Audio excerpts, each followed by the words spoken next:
इस वक्त भी फलस्तीन की जो इस वक्त जंग हुई है, ये मुसलमानों के लिए बहुत बड़ा सबक है।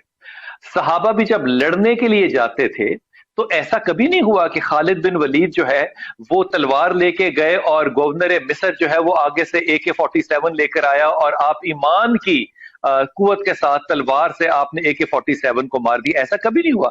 जहां इनके पास तलवार होती थी उनके पास भी तलवार होती थी।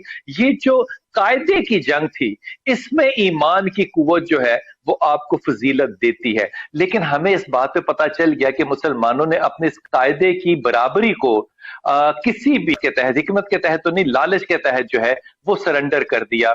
और ऐसे लोग हमारे हाकिम बन के, मिसाल देता हूं और ये मैं बड़े तंज के तरीके से आपको मिसाल दे रहा हूं। मिसाल के तौर पे पाकिस्तान आजाद हुआ तो हमारे तमाम उलमा इकराम जो हैं वो अच्छे हैं, बुरे हैं, दरमियाने हैं, हक है, सू है, जो भी हैं, उन्होंने कहा जी पाकिस्तान का नाम होगा इस्लामी जमहूरिया पाकिस्तान, बस अच्छा। इसके अलावा कोई नाम नहीं होगा। सारे मान गए। ईरान बना, ईरान ने कहा जनाब ईरान का नाम होगा ईरान इस्लामी जमहूरिया ईरान, इराक होगा इस्लामी जमहूरिया इराक, फला मुल्क, जितने भी इस्लामी ममालिक है उनके नाम के साथ इस्लामी ममालिक, इस्लाम का जिक्र आता है।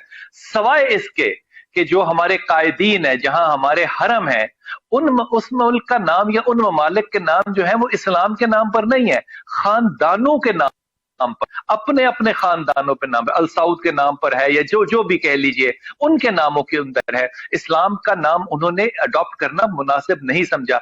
फिर मैं इस बात को कैसे तस्लीम कर लूं कि इसके अंदर नीयत की सफाई थी कि हमने निशानियां मिटा दी। आज अगर फलस्तीन के अंदर नबियों की, पैगंबरों की, रसूल पाक सल्लल्लाहु अलैहि वसल्लम की उस मस्जिद की, घोड़े को बांधने वाले उस पत्थर की निशानियां ना होती, डोम ऑफ रॉक ना होता, बैतुल मकदस की मस्जिद अक्सा ना होती, बताइए मुसलमान क्या करते वहां पे? बच्चों को क्या देके वहां पे?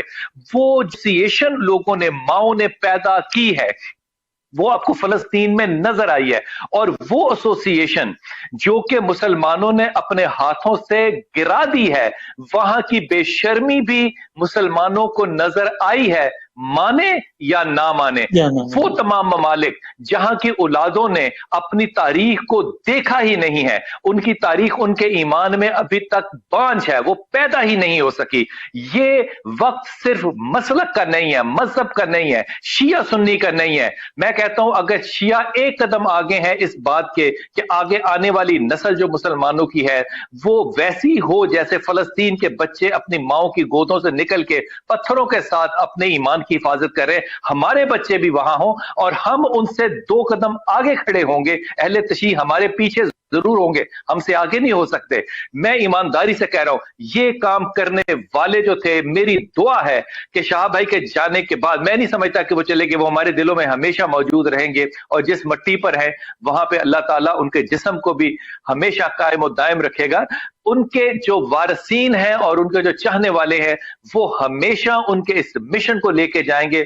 मैं आपको एक बात कहता हूं, अलबकी वालों को ये पैगाम दे रहा हूं, अलबकी वालों आप इस बात को आगे लेकर जाएं या ना जाएं, हम इस बात को हमेशा तरोताजा और जिंदा रखेंगे जब तक हमारी जिंदगी है कि ये वो जगह है जहां हमारे चाहने वाले, रसूल के चाहने वाले, रसूल के बेटे, रसूल के नवासे, रसूल की ज़ौजैन, रसूल की मां, अगर वो वहां पर हैं तो फिर उनकी कदर और कीमत जो है, उनकी मट्टी हमारे सरों का ताज है और होगी। और इंशाअल्लाह ताला ये वैसे ही रिस्टोर होगा हमारी जिंदगियों में जो इसका हक है।